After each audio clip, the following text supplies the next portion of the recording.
one of the great promises of cloud computing is that it actually frees up the CIO to focus on the services he or she is delivering.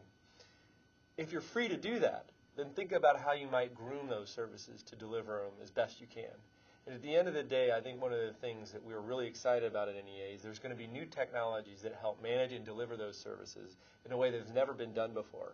And that's what we're focused on finding and delivering to our portfolio. No? Yes, except finding and delivering. All right. The best part about cloud computing. Now you're good. Good. Okay, sorry. Okay. But be natural. No, you can go where I'll try. Late catching it. Go for it. You will.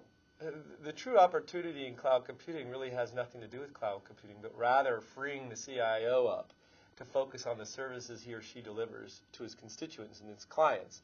And what's really exciting to us, really exciting, is that the new technologies that we're going to use, that a CIO is going to use to groom those services and deliver those services is truly exciting and disrupting to the way software is done today. And to me, that's what we're really looking for at NEA right now, is what are those game-changing applications that you're going to start seeing as a result of the CIO being freed up to deliver things he or she wants, the way they want to do it. Great, because it ties to where your value proposition is for the audience. Yes, I thought it was good. Very good.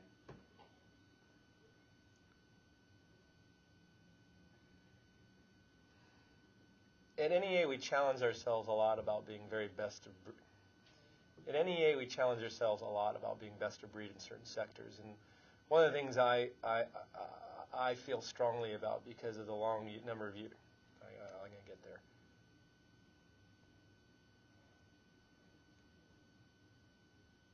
One of the really cool things about being at NEA is you get to stand on the shoulder of giants. I studied physics, and Newton said that. Nah. You don't even have to attribute it if you say it. Yeah. Because it is cool.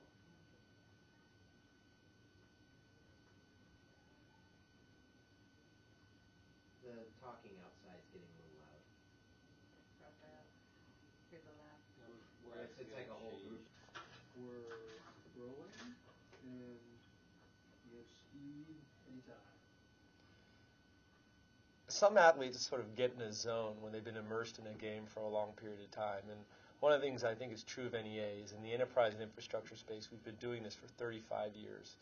And every now and then you get in a zone, right? And you're able to predict the flow of the game. And one of the things I feel strongly about is in the cloud infrastructure space, but in enterprise infrastructure in general, we really have the ability to see where the puck's going to be.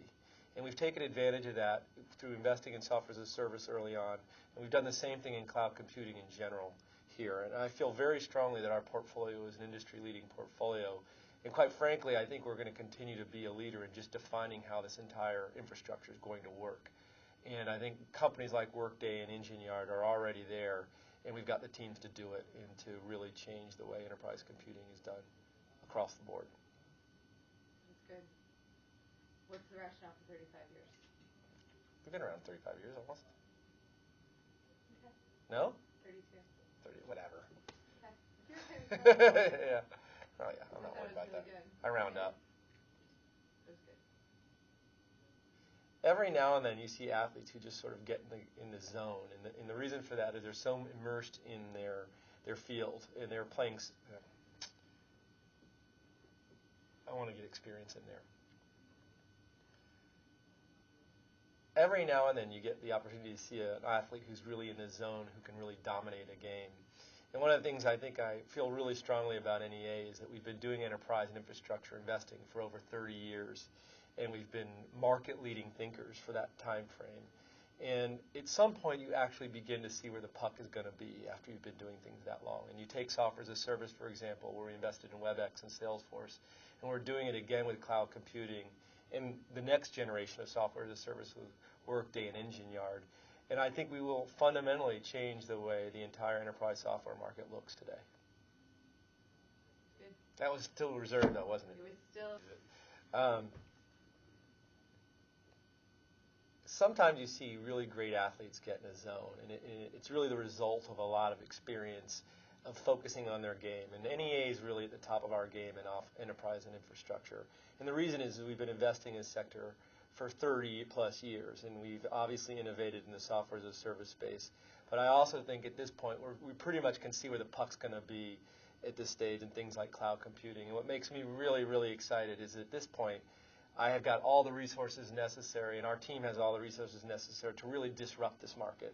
And there's really not been a more exciting time than this when you see this disruption occurring right before our eyes. No, I'm not going to get it better than that. I'm sorry. One of the real challenges with cloud computing when you're innovating in that space is, on one hand, the CIOs really want to know less about infrastructure. But the true enabling technologies in this space actually have to know a lot more about the infrastructure in order to automate it. So it's actually more complicated than it's ever been. And it requires more technical talent and more leadership than ever before to deliver this very simple idea of cloud. You see where I was going with that? Did you see where I was going with that? I did. But I didn't know when your face was going like that. I was like, what am I doing wrong? No, I couldn't hold it in. What I liked about it was before.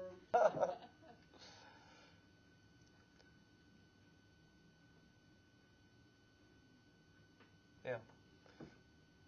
Yeah, I hear it too. Sorry. The demand. Let me see if I can say it. Music track. I don't know where it's coming from. I don't know how we'd stop it. So. Yeah. It's fine, Paul.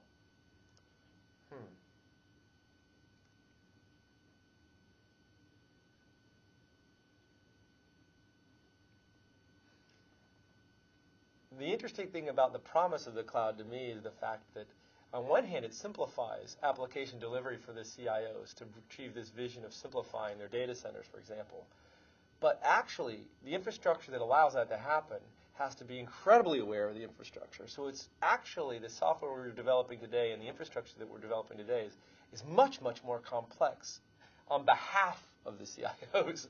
So the fact of the matter is that it really takes special teams to do this, and it takes a special investor to understand the differentiation in order to deliver these services. And that's why we're excited, is in some ways we're rising the bar in terms of the requirements, but the delivery is simpler. That's good. Someone say raising the bar? Raising the bar, damn it. I was going to Just let you because say I it. Okay, I'll try. I didn't like it that much anyway because I didn't like the punchline. You know what There's a notion here I'm trying to get across, but I'm not making the bigger, broader story. I think you actually hit a serious highlight there when you said that there aren't many teams who, it's getting not less complicated but more complicated to enable these CIOs to deliver. How about this? Let me try it this way. The interesting thing about the cloud is that in some ways the story is getting simpler. You host your application on the cloud. But the truth is the details are much more complicated in the sense that what you're really doing is you're automating the delivery of these applications. And so the infrastructure that's doing that has to be aware of all those complications and manage all those complications. So it requires two things. It requires a team that's very experienced and knows how to manage and develop that kind of software and infrastructure. And it requires a VC who understands the differentiation in order to figure out what is truly an opportunity and what's a dead end. That was good. It was great. I liked it. I'll shut up. Good. I'm done. See you guys later.